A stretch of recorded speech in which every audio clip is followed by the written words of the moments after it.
بسم الله الرحمن الرحيم السلام عليكم ورحمة الله وبركاته داوديال مeel kasto aad dunida ka joogtaan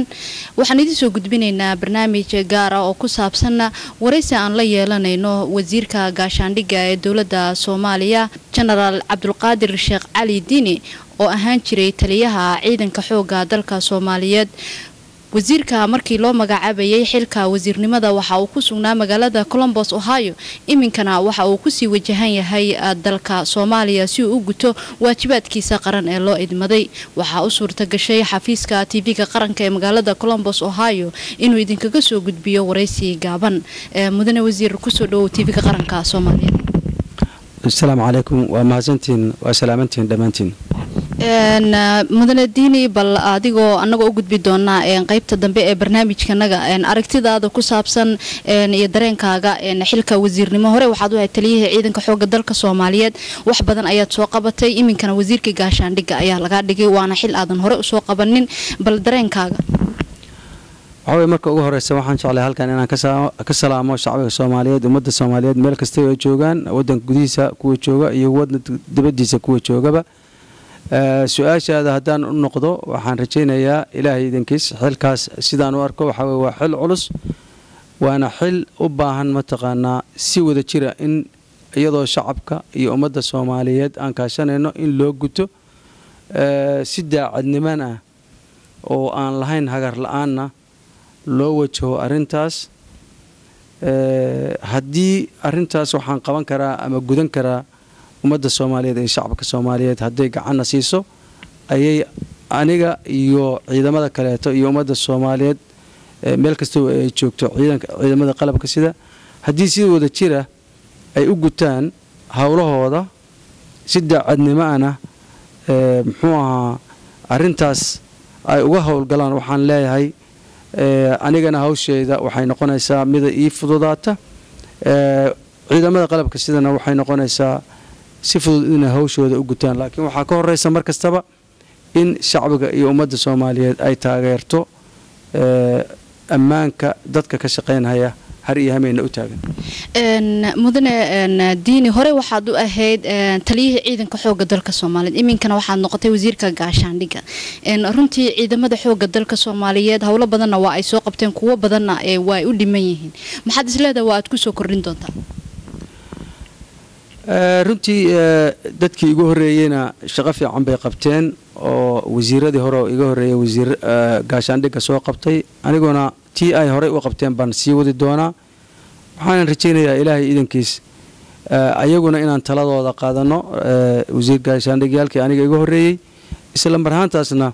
wixii aan qaban karo inaan qabto anoo mar kastaba xukuumadda aan ka tirsanahay iyo shacabka Soomaaliyeed ba kaashanaya ciidanku waxa ay hore u xoreeyeen deegaamo badan oo ka tirsan dalka Soomaaliya deegaamo badan waa ay ku dhiman yihiin sidii ay ula dagaalamayeen argagixisada al-shabaab deegaamadaasi waa kuwa sugaya ciidanka xoogga dalku inay u qaataan qalabkooda sidii ay u xoreyn lahaayeen ma isleedahay inta ka dhiman hawlihii la qabtay waa dhameystiri doontaa guusha in laga taqaluso al-shabaab gabi ahaan dalka Soomaaliyana waa soo hoyn doontaa marka ugu horeysa waxaan rajaynayaa muxuu ahaa in ciidamada qalabka sida shaqada ay hayaan gaar ahaan xoogga dalka Soomaaliyeed in shacabku ku kaalmeyn doono waxaana filayaa muddo gaaban inay dalkooda iyo ummadooda ay wax uga qaban doonaan dalkoodana ka xoreyn doonaan qof kasta oo xaq jir ah oo isku daya inuu hor istaago horumarka ummadda Soomaaliyeed ama nabadgelyadeeda wax u dhimo waxaana leeyahay dhalinyaradaas har yahay waa iraahdaa markastana waa iraahdaa waana ku celceliyaa la qalday inay ka qayb qaadato wadankooda dhismihiisa laakiin inay ka qayb qaadan wadankooda burburintiisa waana soo dhaweynaynaa sida horeyba madaxweynuhu ugu dhawaaqay oo cafiska ugu fidiyay ummadda Soomaaliyeed oo dhan cafis bay u fidisay waxa weeye dalkooda iyo dadkooda waxa weeye inay horumarkooda ka qayb qaataan burburiskoona ay ka qayb qaataan haddii dal uusan jirin ama wax kasta oo la yiraahdo hal burburiyo halkeebay ayaga laftigooda ay rabaan waxay doonayaan inay ku gaaraan hadduu dalkiiba una jirin shacabkiina una jirin shacabkii ay ka dhigaan mid la dilay iyo mid dhibaato loo geysto waxa weeye waxaan ku guubaabinaynaa dhalinyarada Soomaaliyeed muxuu ahaa oo la qalday inay arinta ka waantoobaan midda kaleeto shacabka Soomaaliyeed ma u joogsanayo go'aan buuna ka gaaray wadankiisa in ay muxuu ahaato horumarkiisa iyo nabadgelyadiisa ka shaqeeyaan marka adinkana waqtiga ha iska qaadanina dadkana waqtiga ha ka qaadanina ee waqtigiina qaaliga ka faa'iideysta dalkiina iyo dadkiina wax u tara General Dini waxaa jira dalka Soomaaliya waxaa ka hirgalay federal gobolada iyo maamulada ka jira dalka waxa ay leeyihiin ciidamo u gaar ah waa sidee suurtagalnimada rajada aad ka qabto in la helo ciidamo guud oo midaysan isla markaana gabi ahaanba u taagan qaranka Soomaaliyeed ayaga oo ku sugan deegaamada ay ku sugan yihiin sida caadada ay tahay ciidamada Soomaaliyeed waa horena muxuu ilaa xornimada markii la qaatay ciidamo Soomaaliyeed oo waji Soomaaliyeed leh ayaa la abuuray meeshay gaareenna waa la ogyahay haddana ama meel kasta ku sugnaadeen ciidamo federaal oo Soomaaliyeed oo waji Soomaaliyeed ee qoran Soomaaliyeed oo aan matelaynin ama muxuu loo nisbeynaynin gobol bay ka yimaadeen ama meel bay ka yimaadeen ayaanu dhisi doonaa insha Allah dadka Soomaaliyeedna taas ay jecel yihiin taas ay taageersan yihiin waxaan leeyahay shacabka Soomaaliyeedna taas nagu taakuleeya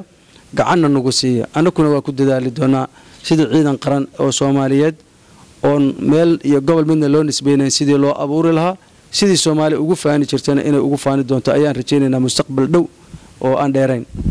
in badan oo kamid ah shacabka Soomaaliyeed waxay aaminsan yihiin dhisitaanka ciidamo qaran oo dhameystiran in caqabado ku horgudban yihiin oo waxyaabo badan oo hortaagan ay jiraan sida wadamada jaarka ah oo kale arintaasi maxaad ka leedahay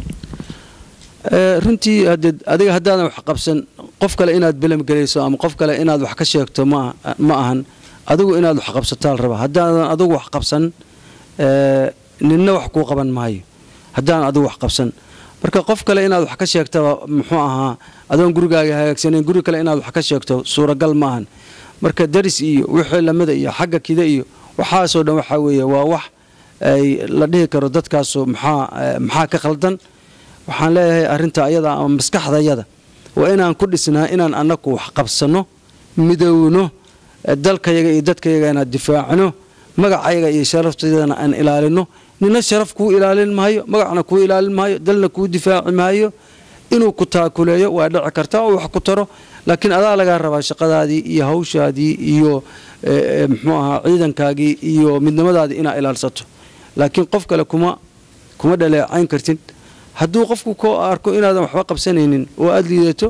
haddii asna dan kaa geli maayo danihiisu qabsanaya waxaan leeyahay waxay u taallaa shacabka Soomaaliyeed ummadda Soomaaliyeed bay u taallaa arintaas dadadiisa uma taalo waagaag ugu dambeyntii fariinta aad ugu dubin lahayd ciidamada haddii ahaan lahaayeen kuwa ku sugan gobolada dalka ama kuwa ku sugan caasimadda maxay tahay fartiintan u gudbinayo waxa weeye ciidamada Soomaaliyeed meel kasta oo ay joogaan ama caasimadda ha joogeen ama meel kale ha joogeen waxa weeye dalkiina sidaad horay ugu difaacdeen waa inaad u difaacdaan naftiinana u hortaan maalmaha kamida shacabka Soomaaliyeed waxaad u qabataan taariikhda ayaa dhigi doonta waxaan kaloo muxuu u gudbinayaa inaad shacabka Soomaaliyeed waxa weeye waxaan loo ku dhisay waxa weeye inaan u adeegno laakiin noloma dhisin inaan dhibaatayno waxaan u gudbinayaa inay nabadgeliyaan shacabka Soomaaliyeed oo gabadha Soomaaliyeed wiilka Soomaaliyeed ciidanka markuu arko inuu ku soo cararo ma ogiyo inuu ka cararo aysan ahayn inaad u naxariisataan sidii horeyba aad u sameyn jirteen waqtiyada adag oo muxuu ahaato ama dhibaatooyinka dabiiciga ha yimaadeen ama arrimo kaleba ha dhaceen aad ugu gurman jirteen baa la rabaa shacabkana inaad ugu gurmataan aanad u naxariisataan waxaad u qaban kartaana u qabataan laakiin aadnan dhibaato la oran ciidan Soomaaliyeed baa noo geystay taas baan u gudbinayaa ilaa idankiisna waxaan rajaynayaa inay dhalinyarada Soomaaliyeed oo ciidamada qalabka sida ka tirsan inay muxuu ahaa dadkooda sida ugu adeegi jireen ugu adeegaan inaysan dhibaateyn shacabka Soomaaliyeed ee ka daawanaya TV-ga qaranka Soomaaliyeed maxaad ayaga laftigooda fariin u gudbin lahayd shacabka Soomaaliyeed hadalkeygana hadaayatu way ku jirtay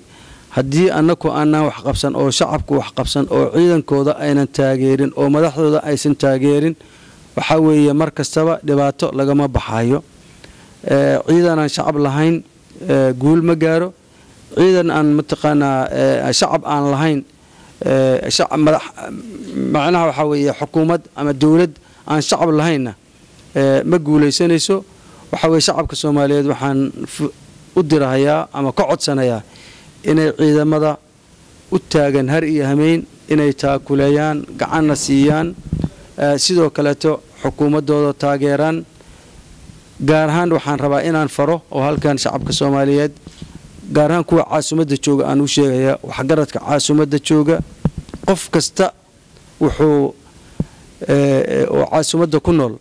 waa safiir muxuu ahaa buu u yahay ummadda Soomaaliyeed oo ah nin kasta oo imaanaya ama qof kasta oo imaanaya wuxuu ka soo bilaabayaa dalka Soomaaliya markuu imaanayo caasimaddu ka bilaabaya caasimadda dadka joogana waxa weeye inay u arkaan arintaas inay yihiin safiiro markii laga yimaado gobolada caasimadda markastaba waxa weeye waa hooyadii wadanka marka nabadgelyadiisa waa in loo istaagaa oo caasimadda nabadgelyadeeda la difaaca lana ilaaliya shacabka ku nool magaalada Muqdisho oo caasimadda ku nool waxaan ka rajaynayaa inta kale caasimadooda inay difaacato iyo goboladooda inay difaacaan shacabka Soomaaliya aad iyo aad ayuu mahadsan kaasi waxa ahaa wasiirka gaashaandhigga Soomaaliya General Cabdulqaadir Sheekh Cali Diini oo asagoo ku sugan magaalada Columbus Ohio siinay wareysi gaaban TV-ga qaranka Soomaaliyeed xaruntiisa magaalada Columbus Ohio aad ayaan kaaga mahadcelinaynaa mudane wasiir wareysiga gaaban ee aad siisay TV-ga qaranka Soomaaliya aad iyo aad baad u mudantiin adinkana sharaf iyo amaan sida aad har iyo hameen u gaarsiisaan ummadda Soomaaliyeed ama shacabka Soomaaliyeed meel kastaba uu joogo adinkoo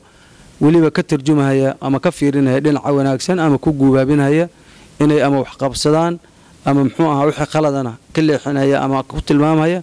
TV-ga qaranka aad iyo aad buu u mahadsan yahay iyo dadka ka shaqeeya shaqaalaha ka shaqeeya intaba